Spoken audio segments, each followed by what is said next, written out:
My conservative colleague and friend, Arpan, put out a short teaser video yesterday. He made a really interesting point. People are sick and tired of this stuff and just putting up their arms, and they're done with this nonsense. They're over it. And they just, honestly, it's sad to see when an 8-year-old is killed or when someone is shot up on the streets, or a security guard doing their job is just left there lying to die. And there's no consequences for these criminals. No consequences. They do their crime, they kill someone, take away their lives, and yet are back on the streets over and over and over again. That's bull. Canadians just don't have the same outrage when they are confronted with violence anymore.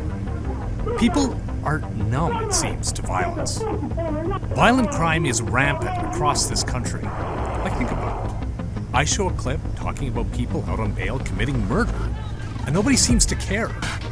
It used to be that publishing something like this violent, would evoke an incredibly strong reaction from the media and the public, and certainly the Liberals.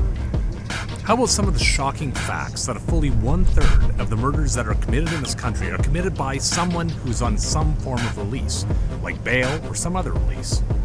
Nothing. No reaction. You look at the crime stats, and they go up in a perfect V. People look at that, and nothing. No reaction. I actually do think that the public does really care. I talk with people across my hometown of Grand Prairie, or in communities like Edmonton or Calgary, or across any part of the country. Besides the cost of groceries, crime is the number one thing that people want to talk to me about. But when you watch the news, the media, or whatever, it's like they're on a different planet. Simon has been very vocal the last couple weeks, very vocal. His scream could be like Steve Carell. And when you look at what these Liberals are talking about, it certainly looks like they're on a complete different universe. Bill C-75 includes amendments that will streamline and modernize the bail process while maintaining public confidence in the criminal justice system.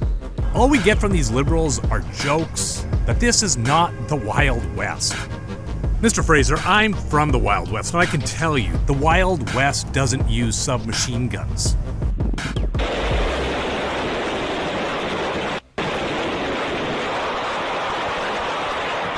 The truth is, and I promise, that this is a uniquely Liberal Canada phenomenon. The media isn't talking about crime, the Liberals are joking about it, and the public is terrified. There is something very sinister about C-75, the Liberal bill that wiped out all kind of penalties for violent criminals. This bill is black and white. Release people as quickly as possible and with the fewest restrictions as possible.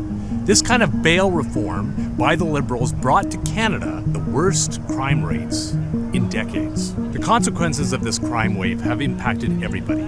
People are now assuming the worst of each other. People have stopped taking the subway, they've stopped taking the bus. They're not going for a run in the evening. People have a perception of violence in their community, even if they're not personally impacted by violent crime. I'm proud that we're going to actually fix this. Arpan's bill goes to reverse the Liberal bail reforms. The principle of restraint is gone. Bail will now not be automatic, and there will be consequences for people who break the law. The only question is now, will the Liberals vote to end the crime crisis that they created and vote for jail, not bail?